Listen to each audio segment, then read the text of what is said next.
ఓం నమో వెంకటేశాయ. వస్తు వికల్ప విధూననా వస్తు సంకల్పావధూననా గోవింద గోవింద. జగతాముదయాస్తగౌచయస్మాత్ జనతాకర్మ ఫలోదయశ్చయస్మాత్ జనతాపవిమోచనంచ యస్మాత్ జననీయం పరసౌఖ్యమేవ తస్మాత్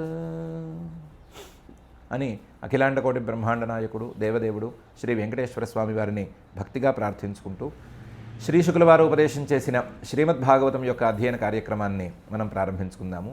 యథాప్రకారం ప్రారంభంలో చదువుకోవలసిన ప్రార్థనా శ్లోకాలన్నింటినీ చక్కగా చదువుకుని కార్యక్రమానికి మంగళాచరణం చేసుకుందాము. శ్రీ గురు ప్రార్థన.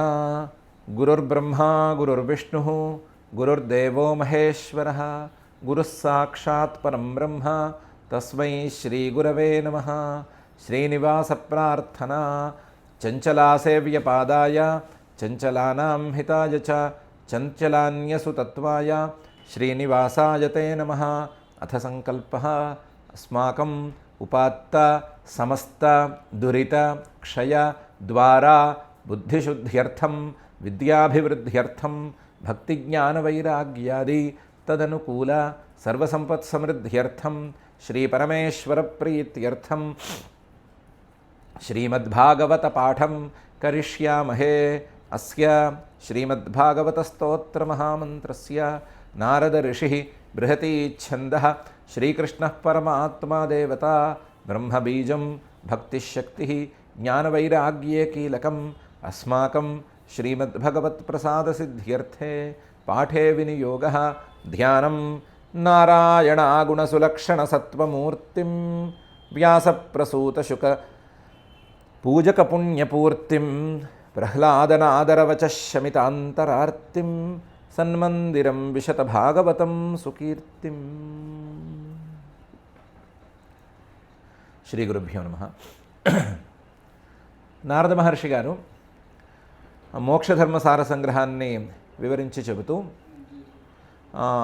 ఏ జ్ఞానం ఉంటే గనక మనిషికి మొత్తం భ్రమలన్నీ తొలగిపోయి తత్వం అనేది చక్కగా అలవడుతుందో వ్యామోహాలన్నీ తొలగిపోతాయో అలాంటి జ్ఞానాన్ని చెప్తున్నాను అని చెప్పారు.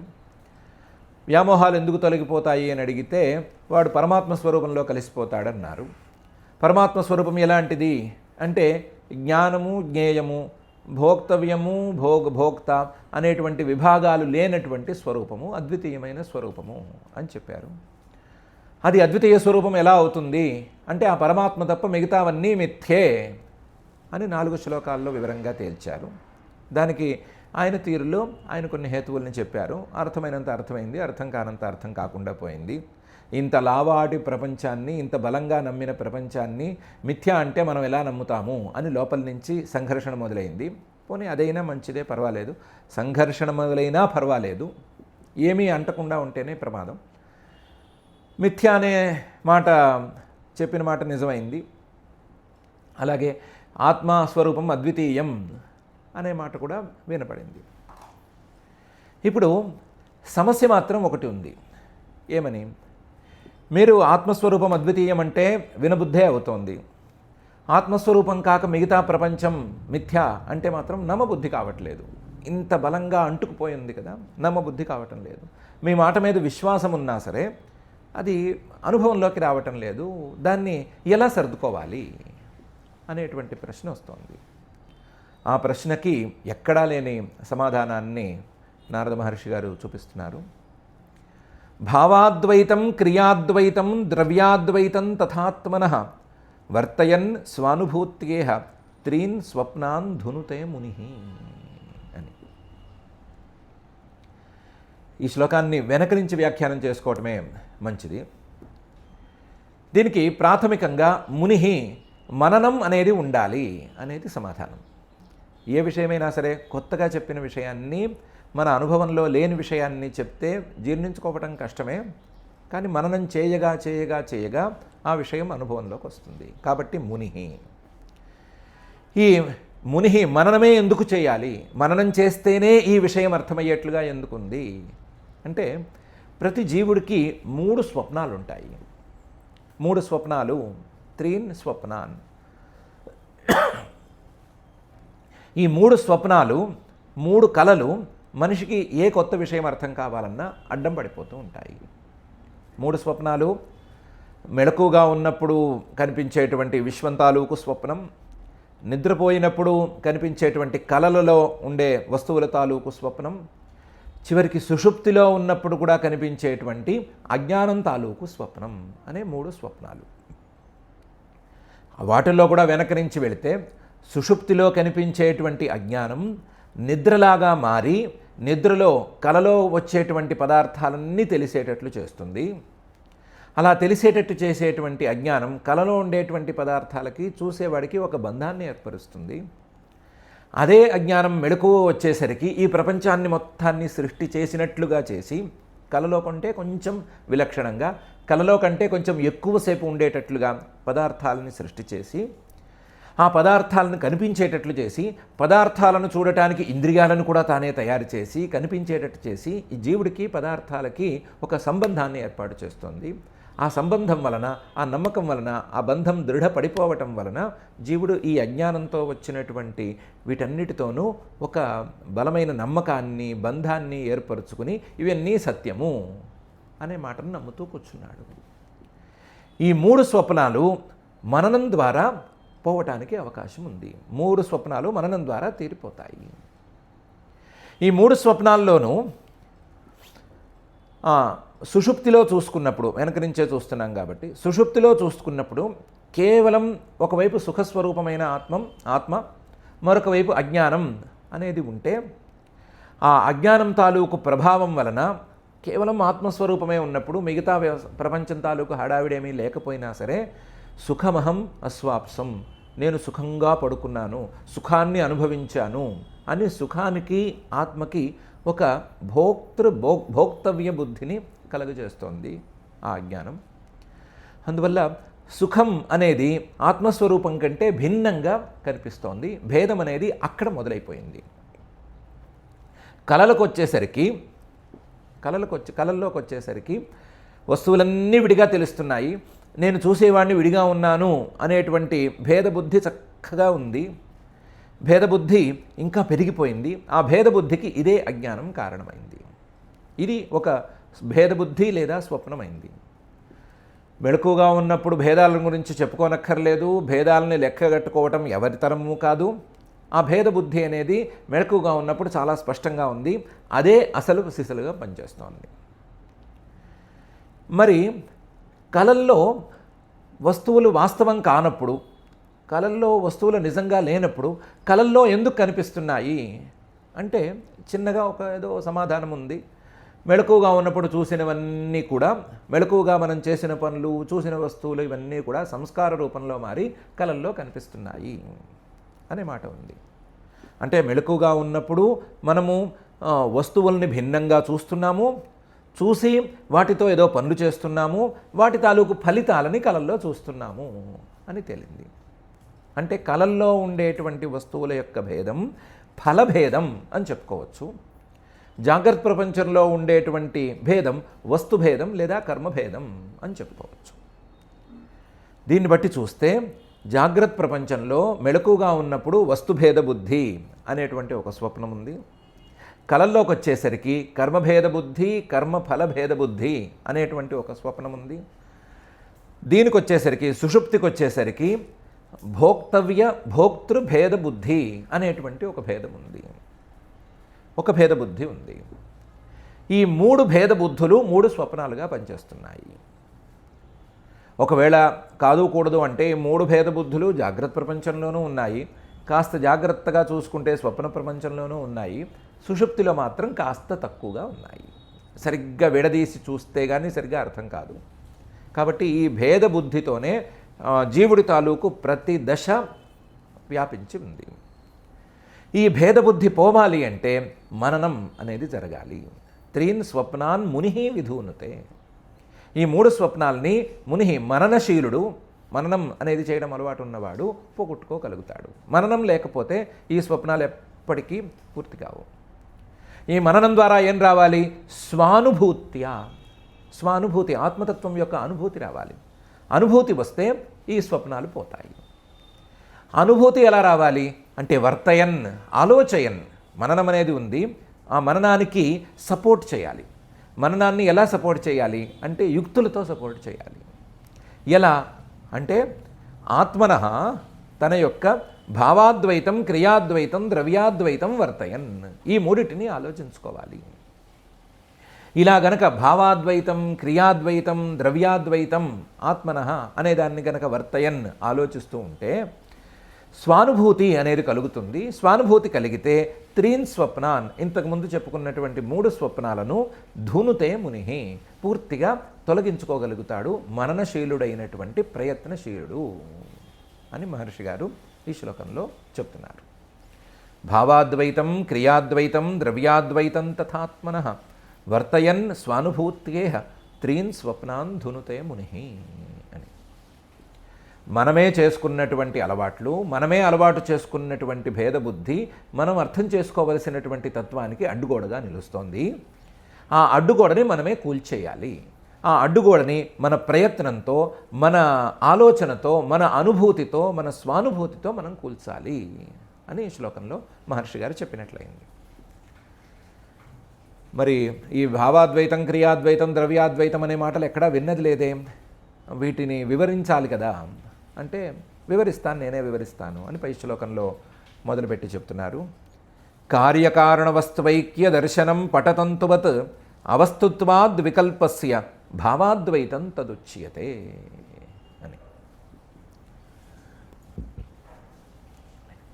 మెలకుగా ఉన్నప్పుడు మనం చాలా ఆలోచిస్తాము అని అనుకుంటాము. ఆలోచిస్తాము, ఆలోచనతోనే పనులన్నీ చేస్తాము. అసలు మనిషి అంటేనే బుద్ధిజీవి, బుద్ధితో చాలా విషయాలను ఆలోచిస్తాడు అని అనుకుంటూ ఉంటాము. కాకపోతే ఒక చిన్న పాయింట్ ఉంది, కావాల్సినవి తప్ప మిగతావన్నీ ఆలోచిస్తారు. ఈ కావాల్సినది ఏది, మిగతావన్నీ ఏవి అంటే కావాల్సింది ఏ వస్తువు మీద మనం వ్యవహారం చేస్తున్నామో, ఏ వస్తువుని మనం వ్యవహారంలో ఉంచుకున్నామో ఆ వస్తువు యొక్క తత్వం ఏమిటి అనేది, అదే కావాలి. మనం చేసే ఆలోచనలు ఏంటి, ఈ వస్తువుని ఎలా వాడుకోవచ్చు, ఈ వస్తువుతో ఎలా భోగాన్ని సాధించవచ్చు, ఇలాంటి వస్తువుల్ని మరికొన్నిటిని ఎలా సాధించవచ్చు అనేటువంటి ఆలోచన అంతా అటువైపు వెళుతోంది. వస్తుతత్వం మీద ఆలోచన సాగటం లేదు. ఒక వస్త్రం అనేది ఉంటే, ఒక బట్ట ఉంటే ఆ బట్టను ఎలా కట్టుకోవచ్చు, దాన్ని ఎలా చించచ్చు, ఎలా కుట్టచ్చు, ఎక్కడ కటింగ్ చేస్తే ఏమొస్తుంది, దానికి రంగు ఎలా పూయచ్చు, దాన్ని ఇంకా కూడా ఎలా చేయొచ్చు, ఇలాంటి వాటిని మరికొన్నిటిని ఎలా తయారు చేయొచ్చు, అందులో ఏం విశేషాలు చూడొచ్చు, మెటీరియల్ని ఏం మార్చచ్చు, ఇలాంటి ఆలోచనే ఉందే తప్ప అసలు వస్త్రం అంటే ఏంటి అని తేల్చుకునే తీరు లేదు. వస్త్రం అంటే ఏమిటి అని తేల్చుకోవటమే, ఆ ఆలోచనే ఈ భావాద్వైతం అనేదాన్ని తెచ్చిపెడుతుంది. వస్తువు ఏమిటి? కార్యకారణ వస్త్వైక్య దర్శనం పటతంతువత్. వస్త్రం అనేది వేరుగా ఏం లేదు, తంతువుల్ని, దారాల్ని అడ్డంగాను నిలువుగాను ఉంచి దగ్గరగా చేరిస్తే తయారైపోయింది. దారాల్ని తీసేస్తే, ఏ దారాన్ని, నిలువుగా ఉన్న దారాల్ని తీసినా, అడ్డంగా ఉన్న దారాల్ని తీసినా, ఎలా తీసినా సరే పటం లేదా వస్త్రం అనేది మిగలటం లేదు. అంటే దారాల యొక్క అమరికే వస్త్రం అనేటువంటి వ్యవహారానికి కారణమైంది అనే మాట ఆలోచిస్తే తెలుస్తోంది కదా. వస్త్రాన్ని దారాల కంటే విడిగా చూపించలేము. అలాగే ఏ కార్యాన్ని తీసుకున్నా, ఏ వస్తువుని తీసుకున్నా దాని కారణం కంటే దాన్ని విడిగా చూపించలేము. అంటే కార్యకారణ వస్త్వైక్యం, కార్యాన్ని కారణం కంటే విడిగా చూపించలేకపోవటం. అసలు వాస్తవానికి కారణం అనేది ఒక్కటే ఉండటం, కార్యం కారణం అనే రెండు లేకపోవటం, కార్యకారణాలకి భేదం లేకపోవటం అనేది ప్రధానమైనటువంటి అంశం.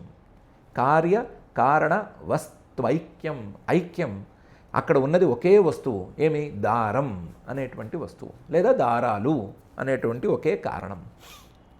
ఇలా గనక పటతంతువత్ చూసుకుంటే ఈ వస్తువు యొక్క తత్వం, వస్త్రం యొక్క తత్వం ఏమైంది?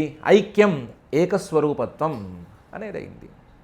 ఈ ఏకస్వరూపత్వాన్ని చూస్తే భావ అద్వైతం, భావ వస్తువు లేదా ఉండేది అనే దాని యొక్క ఐక్యం, అద్వైతం అనేది తెలిసినట్లయింది.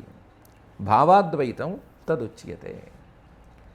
ఇది భావాద్వైతం అయితే ఉన్నది కేవలం ఒక వస్త్రం అనేది ఒకటే అయితే, అంటే వస్త్రం అనేది విడిగాను, అలాగే తంతువులు దారాలనేవి విడిగాను లేకపోతే ఈ భేద వ్యవహారం ఎలా వచ్చింది? ఫలానా దారంతో లేదా ఫలానా నంబర్ ఉండే దారంతో ఎంత లావు ఉంది, ఎంత సన్నంగా ఉంది, వీటిని కొలచడానికి దానికి ఏదో నెంబర్ చెప్తారు. 80, 60, 80, 80, 100, 100 ఏదో చెప్తారు. వాటి ప్రకారం చేయటం అనేది ఎలా కుదురుతుంది అంటే అవస్తుత్వాద్వికల్పస్య.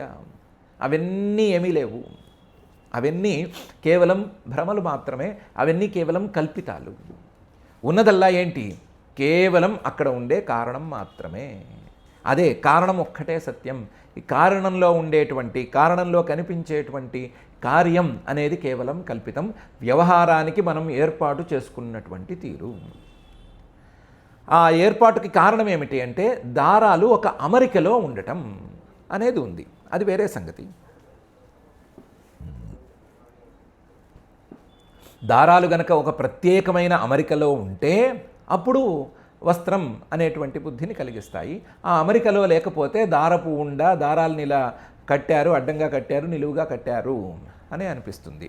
ఇది వేరు, కానీ ఈ అంశం వేరు, కానీ ఉన్నది మాత్రం దారాలు తప్ప మరొకటి కావు అనేటువంటి భావాద్వైత బుద్ధి అనేది ఇందులో కీలకం. ఇదే వస్తువు యొక్క తత్వం, భావాద్వైతం అనేదే. ఇప్పుడు దారాలు, వస్త్రం అనే దాన్ని పక్కన పెట్టి మొత్తం సృష్టిని మొత్తాన్ని యూనిట్గా తీసుకుంటే, ఒకే యూనిట్, మొత్తం సృష్టి, మొత్తం ప్రపంచం అనేదాన్ని తీసుకుంటే, మొత్తం ప్రపంచం దీన్ని పెట్టాము, వస్త్రం అనే స్థానంలో పెట్టాము. దీనితో వ్యవహారాలు సాగుతున్నాయి. దీంట్లో రకరకాల క్రియలు ఉన్నాయి, రకరకాల పనులు జరుగుతున్నాయి, భోగాలు ఉన్నాయి, చాలా ఉన్నాయి, అన్నీ ఉన్నాయి కదా. సంబంధాలు ఉన్నాయి, ఆ సంబంధాల్లో మళ్ళీ తేడాలు ఉన్నాయి, ఇవన్నీ ఉన్నాయి కదా. ఈ వీటన్నిటి మీద ఆలోచనలు పక్కన పెట్టి అసలు ఈ ప్రపంచం యొక్క తత్వం ఏంటి అని ఆలోచిస్తే, ఈ ప్రపంచం మొత్తం కార్యం కదా. ప్రపంచమంతా కూడా ఒక నిత్యంగా ఏమీ కనిపించడం లేదు కదా, మార్పులతో కనిపిస్తోంది కదా. మార్పులతో కనిపించేటువంటి ఈ ప్రపంచం తాలూకు కారణం ఒకటి తప్పనిసరిగా ఉండాలి. ఆ కారణం ఏమవ్వాలి అంటే కారణం ఒకటే అవ్వాలి. మార్పులతో కనిపించేటువంటి ఈ ప్రపంచానికి కారణం మార్పు లేనిదై ఉండాలి, ఏమాత్రం మార్పు లేనిదై ఉండాలి. ఆ మార్పు లేని ఆ ఒకే ఒక వస్తువు నుండి మార్పుతో కూడినటువంటి ఈ వస్తువులన్నీ పుడుతున్నాయి అనే మాట రావాలి. వచ్చింది అంటే ఇన్ని భేదాల తాలూకు మూలం ఒకే ఒక వస్తువు అనే సంగతి తేలుతుంది కదా. అది భావాద్వైతం. ఆ భావాద్వైతం అనేది కనుక వచ్చినట్లయితే జాగ్రత్త ప్రపంచంలో మనకి ఇన్ని రకాల భేదాలు ఉన్నాయి, ఆ భేదాల తాలూకు సత్యత్వాన్ని ఎలా కాదంటాము, ఆ భేదాలను మనం తోసిరాజని ఎలా అంటాము, అద్వితీయం ఆత్మతత్వం అనే మాటని ఎలా నమ్ముతాము అనే ప్రశ్నలకి సమాధానం ఖచ్చితంగా నిక్కచ్చిగా దొరుకుతుంది. ఈ భావాద్వైత బుద్ధి, దానికి కావలసిన ఆలోచన తీరు, దానికి కావలసిన మననం లేక ఈ ప్రశ్నలన్నీ వస్తున్నాయే కానీ ఇది ఉంటే గనక ప్రశ్నలు రావు అని మహర్షి గారు చెప్తున్నారు. కార్య కారణ వస్త్వైక్య దర్శనం పటతంతువత్ అవస్తుత్వాద్వికల్పస్య భావాద్వైతం తదుచ్యతే అనే ఈ శ్లోకంలో. ఇది జాగ్రత్త ప్రపంచానికి సంబంధించిన వస్తుభేదం అనేది నిజమైతే అద్వితీయం ఆత్మతత్వం అనేది ఎలా మనం నమ్మాలి అనే దానికి సమాధానం. అలాగే మొదటి స్వప్నం అంటే వస్తుభేద బుద్ధి అనేటువంటి స్వప్నం, దానికి ఇది సమాధానం. అలాగే జాగ్రత్త ప్రపంచంలో మనం చూసేటువంటి వస్తువులన్నీ నిజాలా కావా అనే ప్రశ్నకు కూడా సమాధానం. ఇదైన తర్వాత రెండో స్వప్నం ఉంది కదా, కర్మభేద బుద్ధి, కర్మఫలభేద బుద్ధి అని. దానికి యద్ బ్రహ్మణి పరే సాక్షాత్ సర్వకర్మ సమర్పణం మనోవాక్ తనుభిః పార్థ క్రియాద్వైతం తదుచ్యతే అని మహర్షి గారు సమాధానం చెప్తున్నారు. క్రియాద్వైతం అంటే ఇది. క్రియాద్వైతం, స్వప్నంలో వ్యవహారాలన్నీ ఉన్నాయి కానీ ఆలోచనలు లేవు. జాగ్రత్త ప్రపంచంలో వ్యవహారాలు ఉన్నాయి, వ్యవహారాలతో పాటు ఆలోచనలు ఉన్నాయి. కొత్త వస్తువులను ఎలా తయారు చేయాలి, ఉన్న వస్తువులతో ఇంకా ఎక్కువగా ఎలా ఉపభోగాన్ని సాధించాలి అనేటువంటి ఆలోచనలన్నీ ఉన్నాయి. కానీ స్వప్న ప్రపంచంలో అలాంటి అవకాశాలు లేవు. బై గాడ్స్ గ్రేస్ స్వప్న ప్రపంచంలో మనం చేయగలిగింది, మనం మార్చగలిగింది చాలా తక్కువ. అక్కడ ఉన్నదేదో చూసి అనుభవించడం తప్ప చేయగలిగింది ఏమీ లేదు. కాబట్టి అక్కడ ఆలోచన లేదు, ఉన్నదల్లా బుద్ధి మాత్రమే. పనులు చేస్తున్నాము, పనులు తాలూకు ఫలితాలను అనుభవిస్తున్నాము. లేదా ఫలభేద బుద్ధి అనేది మాత్రమే ప్రధానంగా కొట్టొచ్చినట్టు కనిపిస్తోంది. ఈ ఫలభేద బుద్ధిని పోగొట్టుకోవాలి అంటే ఏం చేయాలి అని మహర్షి గారు చెప్తున్నారు. ఈ ఫలాలు ఎక్కడి నుంచి మొదలైనాయి? జాగ్రత్త ప్రపంచం నుంచే మొదలైనాయి కదా. జాగ్రత్త ప్రపంచంలో చేసిన కర్మలకు ఫలితాలే కదా ఇక్కడ ఉన్నాయి రకరకాల రూపాల్లో. జాగ్రత్త ప్రపంచంలో చేసిన కర్మలు ఏవేవో పనులు ఇక్కడ వేరే రూపంలో కనిపిస్తున్నాయి. లేదా జాగ్రత్త ప్రపంచంలో తెచ్చిపెట్టుకున్నటువంటి జ్ఞానాల తాలూకు సంస్కారాల ఫలితాలు ఇక్కడ కనిపిస్తున్నాయి. అన్నీ ఫల రూపంలో కనిపిస్తున్నాయి కదా. కాబట్టి జాగ్రత్త ప్రపంచంలోనే బ్రహ్మణి పరే ఆ పరమాత్మకి సర్వకర్మ సమర్పణం, చేసే పనులన్నిటినీ సమర్పణ చేసేయటం అనేటువంటి క్రియాద్వైతం అనేదాన్ని సాధించాలి. దీన్ని సాధిస్తే, ఇలా సాధించిన దానికి క్రియాద్వైతం అని పేరు. ఏమి క్రియాద్వైతం? చేసే పనులన్నీ ఆ పరమాత్మకు సమర్పించేసేయటం. చేసే పనులన్నీ వీటితో చేస్తున్నాము. మనోవాక్ తనుభి, మనసుతో కొన్ని పనులు చేస్తున్నాము, నోటితో కొన్ని పనులు చేస్తున్నాము, అలాగే తనుభి అంటే శరీరాలతో కొన్ని పనులు చేస్తున్నాము. ఈ మనోవాక్ తనుభి చేసేటువంటి క్రియలన్నిటినీ పార్థావో యుధిష్ఠిర మహారాజా, పృథాదేవికి పుట్టినటువంటి ఓ యుధిష్ఠిర మహారాజా, బ్రహ్మణి సమర్పణం, ఆ పరమాత్మకే సమర్పించేసేయటం అనేది గనక చేస్తే ఈ క్రియాద్వైతం వస్తుంది. క్రియాద్వైతం వస్తే కర్మభేదమే లేదు. కర్మభేదమే లేనప్పుడు కర్మఫలభేదం అనేది లేదు. కాబట్టి క్రియాద్వైతం తదుచ్యతే అని మహర్షి గారు చెప్తున్నారు. మొదలుపెట్టినప్పుడు బాగానే మొదలుపెట్టారు. కర్మభేద బుద్ధి, కర్మఫల భేద బుద్ధి అనేది సరిగ్గానే ఉంది మనకి. కానీ దానికి విరుగుడుగా చెప్పినటువంటి క్రియాద్వైతం మాత్రం సరిగ్గా పొసగటం లేదు. పరమాత్మకి క్రియలన్నిటినీ సమర్పించేసేస్తే, క్రియలన్నీ పరమాత్మలోకి వెళ్ళిపోతే కర్మభేద బుద్ధి ఎక్కడి నుంచి పోయింది? క్రియలన్నీ పరమాత్మకి సమర్పించడం అనేది ఉంది కదా. క్రియలన్నీ అంటున్నామంటే అవన్నీ వేరు అనే కదా. అంటే మహర్షి గారి కాన్సెప్ట్ వేరుగా ఉంది. అసలు ఒక పనిని, ఒక క్రియని మరొక క్రియ కంటే భిన్నంగా మనం ఎలా తెలుసుకుంటాము? ఒక పని ఉంది, ఈ క్రియకి మరొక క్రియకి భేదం ఎలా ఉంది అంటే, కాళ్ళతో చేసేటువంటి క్రియ నడక అని దానికి పేరు. చేతులతో చేసే క్రియ ఏదో పని, కొట్టటమో పీకటమో లాగటమో ఏదో పని. ఈ రెండిటికి తేడా ఎలా వచ్చింది అంటే, ఈ రెండిటి తాలూకు సాధనాలు వేరుగా ఉన్నాయి అనేది ఒక తేడా. ఈ రెండిటి తాలూకు ఫలితాలు వేరుగా ఉన్నాయి. కాళ్ళతో చేసేటువంటి నడక అనే క్రియకి మనం ఉన్న ప్రదేశం కంటే మరొక ప్రదేశంతో మన సంబంధం అనేది ఫలితం. చేత్తో చేసేటువంటి లాగటం అనేటువంటి క్రియకి వస్తువు మరొక చోట ఉంటే ఆ వస్తువుని ఆ చోటు నుంచి ఈ చోటుకు తీసుకొచ్చి ఇక్కడ కూర్చోబెట్టడం అనేది ఫలితం. ఏదో ఉత్తర దేశ సంయోగమని, పూర్వదేశ సంయోగమని ఇలాంటివేవో శాస్త్రీయంగా చెప్పుకోవచ్చు.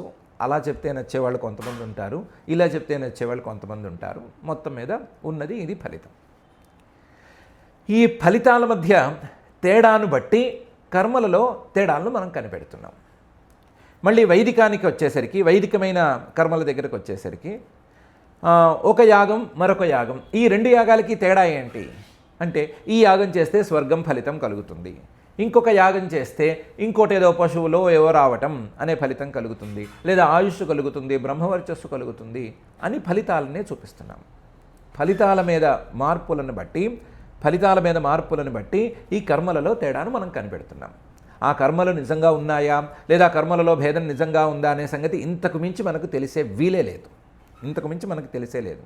ఒకటి సాధనాల్లో ఉండేటువంటి తేడా, రెండవది ఫలితాల్లో ఉండేటువంటి తేడా. సాధనాలు అంటే ఏంటి? ప్రపంచంలో ఉండేటువంటి వస్తువులు. వాటిని గురించి ఇంతకుముందు శ్లోకంలోనే భావాద్వైతంలో చెప్పేసుకున్నాం కాబట్టి వాటి తేడాని ఇప్పుడు పరిగణనలోకి తీసుకోకూడదు. దాన్ని పక్కన పెట్టేశాం. మిగిలింది ఫలితంలో ఉండేటువంటి తేడా.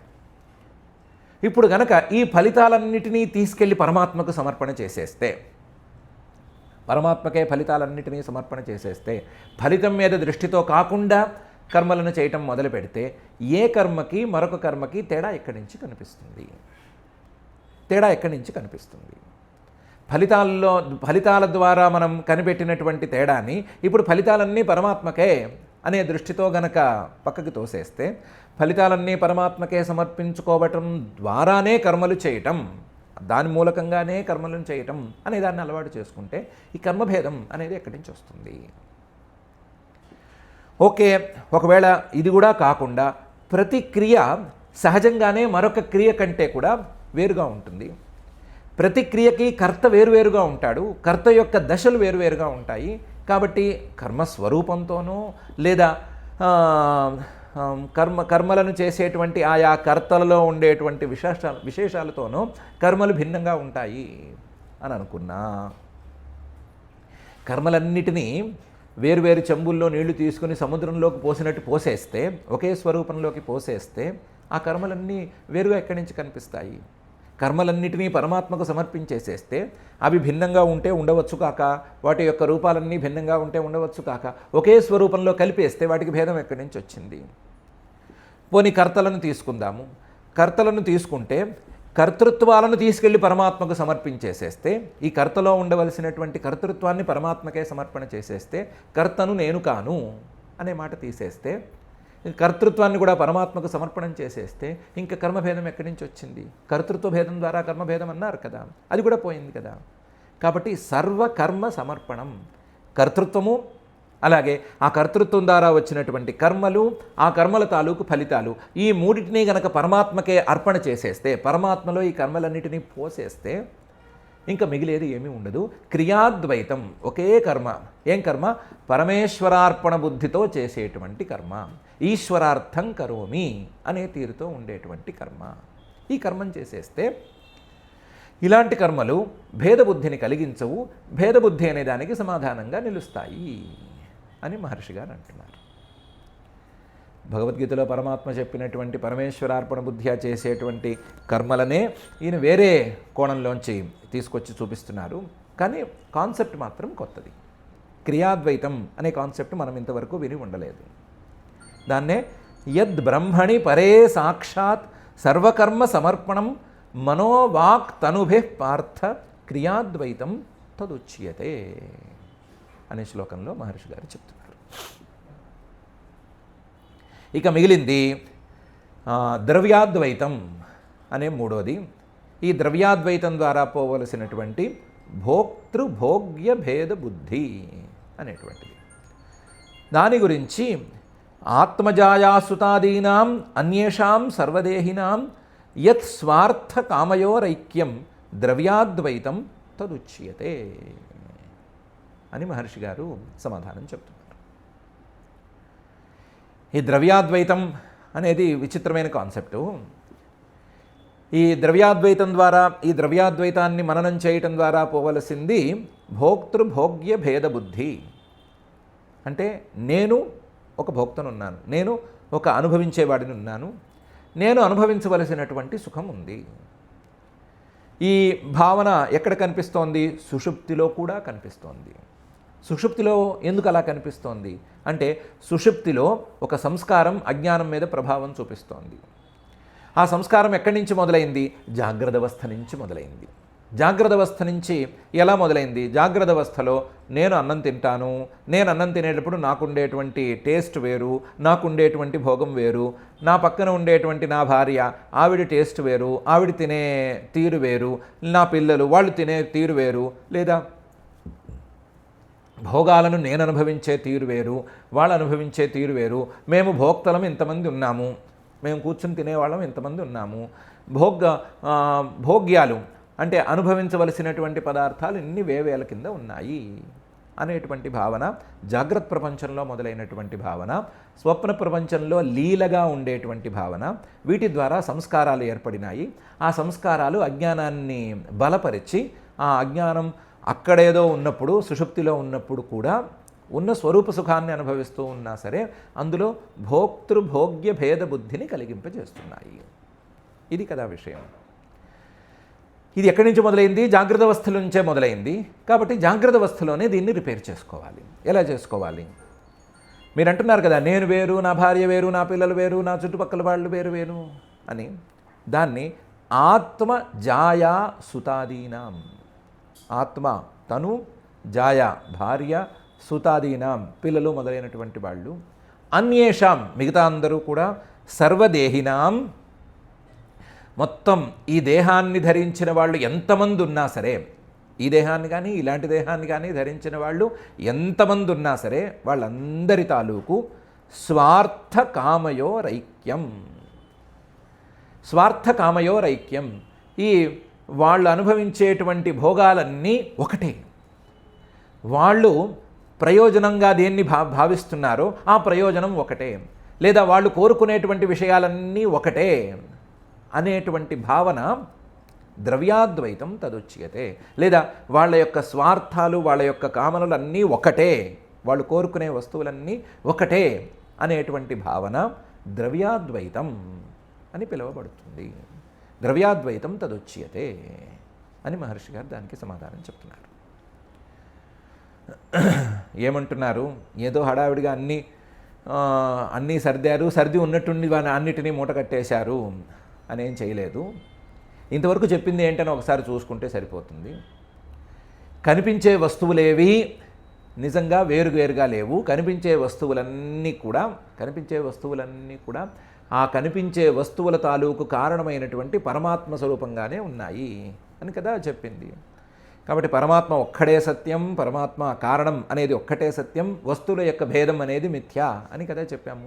దాన్ని ఒప్పుకున్నారు కూడా కదా. ఎక్కడ దీని దగ్గర భావాద్వైతం దగ్గర ఈ మాట ఒప్పుకున్నారు కదా. అలాగే ఆత్మస్వరూపం అనేది ఒకటే, జీవుల మధ్య ఉండేటువంటి భేదం, వ్యవహారంలో ఉండేటువంటి భేదం పెద్దగా లెక్క చేయదగిన భేదం కాదు. జీవుడు అనేవాడు పరమాత్మ యొక్క అంశం అని వేరే సందర్భాల్లో చెప్పారు కదా. చెప్పినప్పుడు వాటిని కూడా ఒప్పుకున్నారు కదా. ఒప్పుకున్నప్పుడు జీవులందరూ కలిస్తే పరమాత్మ, లేదా జీవులందరూ పరమాత్మ యొక్క అంశాలే, జీవులకు పరమాత్మకు భేదం లేదు అని ఒప్పుకున్నట్లే కదా. అలాగే వస్తువులకు పరమాత్మకు భేదం లేదు అని కూడా ఒప్పుకున్నట్లే కదా. ఎందుకంటే పరమాత్మ కారణం కదా వస్తువులకి, కాబట్టి కారణానికి కార్యానికి భేదం లేదు అని ఒప్పుకున్నట్లే కదా. ఒప్పుకుంటే ఇందాక మనం చెప్పుకున్న దానికి ప్రసక్తి ఏముంది? మేము ఇంతమంది భోక్తలం ఉన్నాము, ఎంతమంది ఉన్నారు? ఉన్నది ఒక్కడే కదా పరమాత్మ, జీవులందరూ ఒకటే కదా. కాబట్టి భోక్తలు వేరువేరుగా లేరు.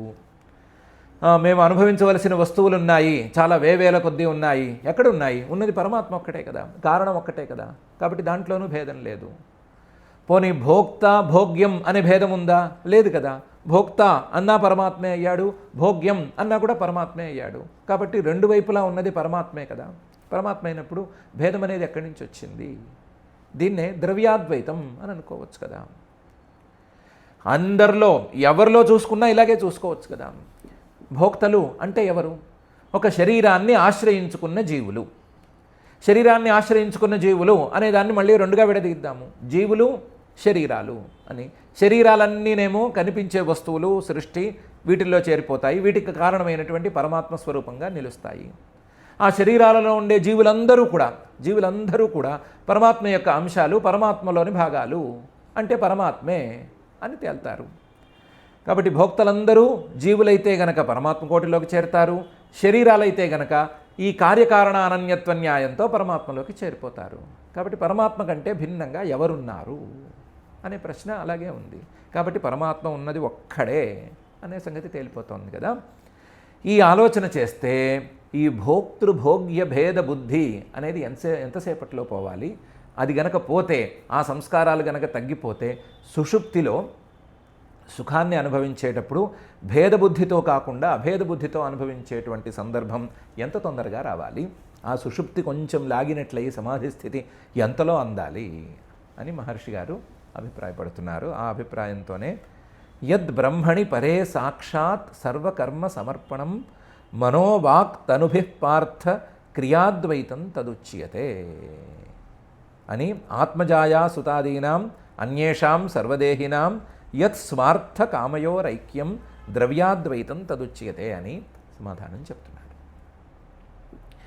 ఇలా భావాద్వైతం, క్రియాద్వైతం, ద్రవ్యాద్వైతం అనేటువంటి మూడింటిని గనక అలవాటు చేసుకుంటే, ఈ మూడింటిని మననం చేస్తూ పోతే, వీటిని గురించి ఆలోచిస్తూ పోతే మనకున్నటువంటి ఈ బుద్ధి, వస్తుభేద బుద్ధి, అలాగే కర్మఫల భేద బుద్ధి, అలాగే భోక్తృభోగ్య భేద బుద్ధి అనేటువంటి 3 స్వప్నాలు, జాగ్రత్త స్వప్న సుషుప్తి వ్యవస్థలలో ఉండేటువంటి స్వప్నాలు అన్నీ తొలగిపోతాయి.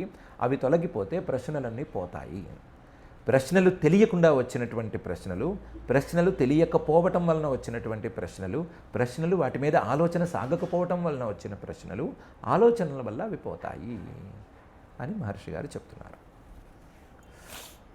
చెప్తూ తాను చెప్పినటువంటి ఈ ధర్మ సంగ్రహానికి ఒక ఉపసంహారం చేస్తున్నారు. యద్యస్యవా నిషిద్ధం స్యాత్ ఏన యత్ర యతో నృప స తేనేహేత కార్యాణి నరో నాణ్యైరనాపది అనే శ్లోకంతో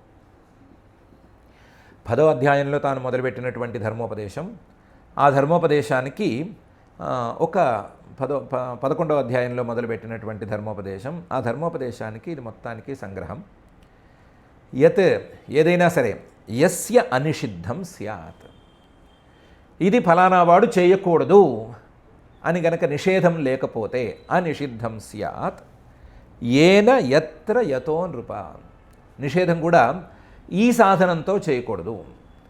పూజ అనేదాన్ని తీసుకుంటే పూజని ఫలానా పూలతో చేయకూడదు, వాసన లేని పుప్పొడి లేని ఏమాత్రం వీలుగా లేని పూలతో పూజ చేయకూడదు, లేదా దుర్వాసన వచ్చేటువంటి పూలతో పూజ చేయకూడదు అని నిషేధం ఉంటుంది.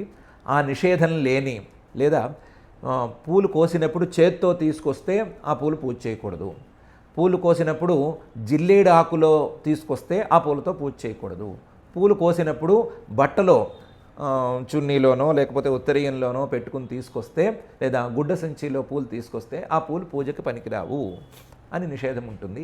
ఏనా అనే నిషేధం ఉంటుంది. ఆ నిషేధం లేకపోతే మిగతా వాటితో పూలు పూజ చేసేసుకోవచ్చు. యత్ర ఫలానా ప్రదేశంలో ఈ పని చేయకూడదు, అపరిశుభ్రమైన ప్రదేశంలో పూజ చేయకూడదు అని నిషేధం ఉంటుంది. అపరిశుద్ధమైన కాలంలో అర్ధరాత్రి అపరరాత్రి ఇలాంటి కాలంలో ప్రత్యేకించిన పర్వదినాలలో కాక పూజలు ప్రశస్తం కాదు అని కాల నిషేధం ఉంటుంది. ఆ నిషేధం లేకపోతే పూజ చేసేసుకోవచ్చు, ఎప్పుడైనా చేసేసుకోవచ్చు. యతః ఈ ఏనా కాకుండా కొన్ని సాధారణ కారణాలు ఉంటాయి, ఆ కారణాలకు సంబంధించిన నిషేధాలు కూడా ఉంటాయి, చూసుకోవచ్చు. ఆ నిషేధాలు సాధారణ కారణాల్లో లేకపోతే ఓహో వాటితో పూజలు చేసేసుకోవచ్చు. ఏన యత్ర యతః యస్య, ఫలానా వాడు ఫలానా సందర్భంలో పూజ చేయకూడదు అనేటువంటి నిషేధం ఉంటుంది. ఏ సందర్భంలో చేయకూడదు? అశుచిగా ఉండేటువంటి సందర్భంలో లేదా మైల లాంటివి వచ్చినప్పుడు పూజలు చేయకూడదు. స్త్రీలైతే ఏదో 3 రోజులు 4 రోజులు పూజలు చేయకూడదు అనేటువంటి నిషేధం ఉంటుంది. ఆ నిషేధం ఉన్నప్పుడు చేయరాదు, మిగతా సమయాల్లో చేసేసుకోవచ్చు. వ్యక్తి, సాధనాలు, దేశము, కాలము, సాధారణ కారణాలు ఇవన్నిటినీ తీసుకుంటే వీటికి నిషేధం లేని సందర్భాలలో వీటన్నిటినీ వాడుకుని ధర్మాన్ని ఆచరించుకోవచ్చు. సహా తేన ఈహేత కార్యాణి, అలాంటి వాడు వాటితో చక్కగా పనులు చేసుకోవచ్చు, కర్మలను చేసుకోవచ్చు, ధర్మాచరణ చేసుకోవచ్చు. నాణ్యై, నిషేధం ఉంటే మాత్రం వాటి జోలికి పోకూడదు. నిషేధం ఉంటే ఇలా ఫలానా పువ్వుతో పూజ చేయొద్దు అంటే ఎందుకు చేయకూడదు, ఇది కూడా పువ్వే కదా అని వాదించకూడదు. ఫలానా సందర్భాల్లో ఫలానా కాలం అశుచిగా ఉన్నప్పుడు చేయరాదు అని చెబితే ఎందుకు చేయకూడదు, ఇది సహజమేదే కదా, ఇది సహజమైన దీన్ని మనం ఎందుకు అపరిశుద్ధంగా అంగీకరించుకోవాలి, భగవంతుడు ఇచ్చిందే కదా, భగవంతుడు ఇచ్చిన దాన్ని మనం ఎందుకు అపరిశుద్ధంగా భావించుకోవాలి అని వాదించకూడదు. నిషేధం ఈజ్ నిషేధం. ఒక్కసారి నిషేధం చేస్తే నిషేధం దాన్ని పాటించాలి అంతేను, దాంతో పోరాడకూడదు. నాణ్యై, దాంట్లో పోరాడితే ప్రయోజనం ఏం లేదు. నిషేధం ఇలా ఉంది, తెలుసుకున్నాము, దాని ప్రకారం చేశాము. అపరిశుద్ధమైన కాలంలో అపరిశుద్ధమైన ప్రదేశంలో మనం పనులు చేయకూడదు అని తెలుసుకోవాలి తప్ప దాని మీద వాదన అనేది పెట్టుకోకూడదు. కానీ కొన్ని సందర్భాలలో ఇలాంటి వాటికి కాకుండా కొన్ని సందర్భాల్లో ఏమైనా ఆపదలు వస్తే కొన్ని పనులు కానిచ్చేసేసుకోవచ్చు. ఏదో ఆపది ప్రాణాపాయమే వచ్చింది, కళ్ళు తిరిగి పడిపోయారు, కొంచెం నిషిద్ధమైన వస్తువుల్ని తీసుకున్నా పర్వాలేదు. అది తీసుకోవాల్సిన కాలం కాదు, లేదా తీసుకోవాల్సిన ప్రదేశం కాదు, లేదా సందర్భం బాగాలేదు అని అనుకున్నా సరే, కళ్ళు తిరిగి పడిపోయే పరిస్థితుల్లో లేకపోతే వేరే ఏమన్నా ఇంకా కూడా ఎక్కువ ఆపదలు వచ్చే పరిస్థితుల్లో పర్వాలేదు, అనుమతి అనేది ఉంటుంది.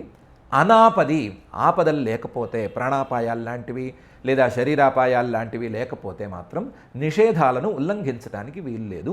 ఇదే అసలు ధర్మం అని మహర్షి గారు చెప్పేస్తున్నారు. ధర్మాన్ని ఇదమిత్తంగా నిర్ణయించి చెప్పటం అనేది పెట్టుకుంటే ఇప్పుడు పనవ్వదు, దానికి చాలా పెద్ద గ్రంథం కావాలి. అందుకని సాధారణంగా చెప్పాల్సిన ధర్మాలన్నీ చెప్పేశాము. ఇది కాక తెలుసుకోవాల్సింది నిషేధాలనేవి వర్తించనివే ధర్మాలు, నిషేధాలు ఉంటే వాటి జోలికి పోకుండా ఉండటం ఉత్తమం అనేటువంటిది అని చెప్పేస్తున్నారు. యద్యస్యవా అనిషిద్ధం స్యాత్ ఏన యత్ర యతో నృప సతేనేహేత కార్యాణి నరో నాణ్యైరనాపది. ఇదంతా కూడా నరహ మనిషికే వర్తిస్తుంది, పశుపక్ష్యాదులకి ఏం వర్తించవు, నిషేధాలవన్నీ ఏం లేవు. అవి ఎప్పుడు పడితే ఎలా పడితే అలా ఉంటాయి, ఉండొచ్చు అని కూడా కాదు, ఉంటాయి. మనిషికి మాత్రం ఈ నిషేధాలన్నీ వర్తిస్తాయి అని మహర్షి గారు ఈ శ్లోకంలో చెప్పేస్తున్నారు. ఇది సాధారణ ధర్మాలకి వర్తిస్తుంది, విశేషమైన వర్ణాశ్రమ ధర్మాలకి వర్తిస్తుంది, మోక్ష ధర్మాలకు కూడా వర్తిస్తుంది, అన్నిటికీ వర్తించేటువంటి మాట అని చెప్పి అసలు మొదలుపెట్టిన దాన్ని మొత్తాన్ని ఉపసంహరించడానికి ఏతైరన్యైశ్చ వేదోక్తై వర్తమాన స్వకర్మభి గృహేప్యస్య గతిం యాయాత్ రాజంస్తద్భక్తి భాంగ్ నరః అని మహర్షి గారు ఉపసంహారం చేస్తున్నారు. చెప్పినవి కొన్ని ఉన్నాయ్యా, ఏతై చెప్పనివి చాలా ఉన్నాయి, అన్యైశ్చ వేదోక్తై అన్నీ వేదోక్తమైనటువంటి కర్మలే. వేదంలో మనకి స్పష్టంగా కనిపించకపోయినా ఆ వేదాలను స్పష్టంగా చూసి చెప్పినటువంటి మహర్షులు చెప్పిన కర్మలు ఉన్నాయి, అన్నీ వేదోక్తాలే. వేదోక్తం కానటువంటి కర్మలు మనుషులకు అసలు వర్తించవు, అన్నీ వేదోక్తాలే. అలాంటి వేదోక్తై వర్తమాన జీవితమంతా నడిపించుకుంటూ అందులోనూ స్వకర్మభి తనకు చెప్పినటువంటి కర్మలను ఆచరిస్తూ జీవితమంతా గనక గడిపేస్తే గృహేప్యస్య సన్యాసాలవి పుచ్చుకోవాలని కూడా ఏం లేదు, అడవులకు పారిపోవాలని ఏం లేదు, ఎక్కడికో వెళ్ళి హిమాలయాలకు వెళ్ళి ఏదో పర్వత శిఖరం మీద కూర్చోవాలని ఏం లేదు, గుహల్లో దాక్కోవాలని ఏమీ లేదు, ఏమీ చేయక్కర్లేదు. ఇలా గనక సవ్యంగా ఉండే మాట అయితే గృహేపి ఇంట్లో కూర్చుంటున్నా సరే, మామూలు గృహస్థుడుగా ఉన్నా సరే, అస్య గతిం యాయాత్ అస్య ఈ శ్రీకృష్ణుడి యొక్క గతిం, ఆయన యొక్క స్థానాన్ని, ఆయన యొక్క పాదాలని, ఆయన యొక్క పదాన్ని అందుకునే అవకాశం ఉంటుంది. గతిం యాయాత్. రాజన్, ఓ ధర్మరాజా, ఒక్కటి గుర్తుపెట్టుకో, తద్భక్తి భాక్, చేసే పనిలో ప్రతి దాంట్లోనూ ఆయన మీద భక్తి అనేది కలిసి ఉండాలి. ఆయన మీద భక్తి ఎలా కలవాలి అంటే, చేసే కర్మకి కర్తను నేను కాను, చేసే కర్మ తాలూకు ఫలితం నాకు అక్కర్లేదు, నేను కేవలం ఆయన మాట మీద చేస్తున్నాను, ఆయన కోసం చేస్తున్నాను, ఆయన్ని అందుకోవటం కోసం చేస్తున్నాను అని ఆయనే ఉండాలి. ఆ పరమాత్మ అనే మాటే ఉండాలి. అలా భక్తితో గనక ప్రతి కర్మ నిండిపోతే, భక్తి అనేటువంటి రంగు ప్రతి కర్మకి గనక పూసేస్తే తద్భక్తి భాక్, ఆ భక్తి అనేది గనక అందులో ఉంటే నరహ మనిషి ఎవడైనా సరే భక్తితో ఉన్నట్లే ఉంటాడు. అలాంటి వాడు ఎక్కడున్నా సరే, ఎలా ఉన్నా సరే, ఏం చేసినా సరే ఆయన్నే చేరుకోగలుగుతాడు అని ఉపసంహారం చేస్తున్నారు. ఏతైరన్యైశ్చ వేదోక్తైర్వర్తమాన స్వకర్మభి గృహేప్యస్య గతిం యాయాత్ రాజంస్తద్భక్తిభాన్ నరః అనేటువంటి ఈ శ్లోకంతో మహర్షి గారు మొదలుపెట్టినటువంటి మోక్ష ధర్మాలను కూడా దాదాపుగా పూర్తి చేసేసినట్లే, ఉపసంహారం చేశారు. కాబట్టి కొంచెం చిన్న పుచ్చం ఉంది, దాన్ని పూర్తి చేస్తారు. మనం అసలు ప్రాథమికంగా ఈ మోక్ష ధర్మాలను ఎందుకు మనం వినాలి అనే మాటను ఆలోచిద్దామని అనుకున్నాము. దాన్ని ఇంకొంచెం వాయిదా వేద్దాము, మరొక రోజుకు వాయిదా వేద్దాము. వాయిదా వేసి దాన్ని అప్పుడు ఉపోద్ఘాత రూపంలోనో ఏదో ఒక రూపంలోనూ మనం చర్చించుకుందాము. ఇప్పుడు ప్రధానమైనటువంటి విషయం భావాద్వైతం, క్రియాద్వైతం, ద్రవ్యాద్వైతం అనేటువంటి కొత్త మాటల తాలూకు భావన కదా. కాబట్టి ఈ భావన మన మనసుకు ఎలా హత్తుకోవాలి అనే విషయం మీద ఆలోచన చేసుకుందాం. భావాద్వైతం, క్రియాద్వైతం, అలాగే ద్రవ్యాద్వైతం అని 3 అద్వైతాలను గురించి చెప్పారు. ఈ 3 లాజికల్గానే ఉన్నాయి, మంచి సైకలాజికల్ ఆర్డర్లో కూడా ఉన్నాయి. వీటిని మనం అర్థం చేసుకోవలసిన తీరు, వీటి మీద మన ఆలోచన ప్రవర్తించవలసిన తీరు, వీటిని మననం చేయవలసినటువంటి తీరు, ఇది ఎలా మనం అర్థం చేసుకోవాలి, వాటిని ఎలా ప్రాక్టికల్గా మనసులోకి తెచ్చుకోవాలి అనేటువంటి ఆలోచన చేసుకుందాము. ఈ ఆలోచన సక్రమంగా సాగితే మాత్రం మన ప్రశ్నలన్నిటికీ సమాధానం తప్పనిసరిగా దొరుకుతుంది అని నిర్ణయించుకుందాము. ప్రశ్నలదేముంది, ఉత్తునే వస్తాయి. ప్రశ్నలకి సమాధానం వెతకటంలోనే అసలు పౌరుషం అనేది ఉంటుంది. కాబట్టి మనం పౌరుషంతో, పురుష ప్రయత్నంతో ఈ ప్రశ్నలకి సమాధానం వెతికేటువంటి అపూర్వమైన మార్గాన్ని ఎంచుకుందాము. ప్రశ్నలను అలాగే ఉంచి ఆ ప్రశ్నలు నాకు వచ్చాయి కాబట్టి నేను చాలా గొప్పవాడిని అనేటువంటి పిచ్చి సైకాలజీ జోలికి మనం పోవద్దు. నా ప్రశ్నకి సమాధానం రావట్లేదు అంటే నేను గొప్పవాడిని అనేటువంటి అహంకారపు జోలికి వెళ్ళే తీరు మనుషులకు ఉంది. నా ప్రశ్న గొప్పది, సమాధానం చెప్పలేదంటే ఏంటి, నేను గొప్పవాడిని అని కదా. అలా గొప్పదనంతో ఏమీ సంబంధం లేదు.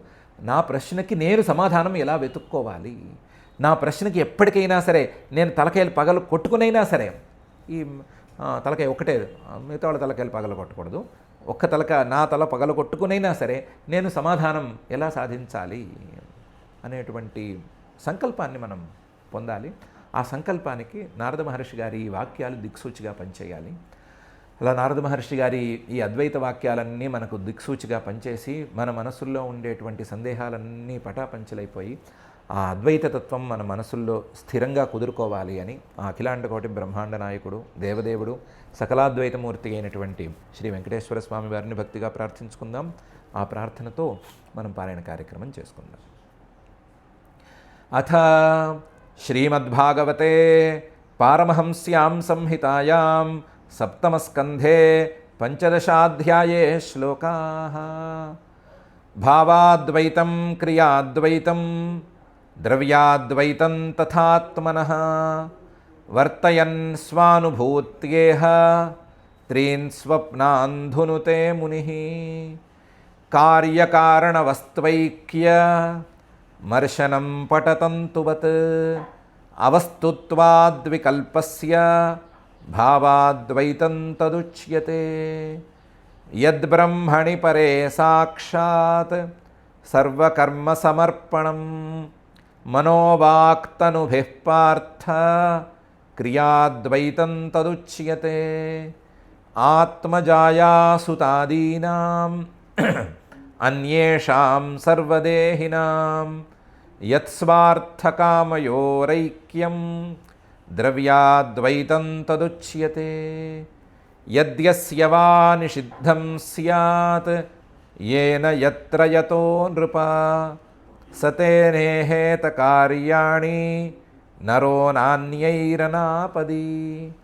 एतैरन्यैश्च वेदोक्तैः वर्तमानस्वकर्मभिः गृहेऽप्यस्य गतिं यायात् राजंस्तद्भक्तिभान् नरः तद्भक्तिभाङ् नरः इति श्रीमद्भागवते पारमहंस्यां संहितायां सप्तमस्कन्धे पंचदशाध्याये श्लोकाः. अथ क्षमा प्रार्थना. यदक्षरपदभ्रष्टं मात्राहीनं च यद्भवेत् तत्सर्वं क्षम्यतां देव नारायण नमोऽस्तु ते. अथ भगवत्समर्पणं कायेन वाचा मनसेन्द्रियैर्वा बुद्ध्यात्मना वा प्रकृते स्वभावात् करोमि यद्यत् सकलं परस्मै नारायणायेति समर्पयामि. अथ लोकक्षेमप्रार्थना. सर्वे भवन्तु सुखिनः सर्वे सन्तु निरामयाः सर्वे भद्राणि पश्यन्तु मा कश्चित् दुःखभाग् भवेत्. अथ मङ्गलं श्रियः कान्ताय कल्याणनिधये निधयेऽर्थिनां श्रीवेङ्कटनिवासाय श्रीनिवासाय मङ्गलम्.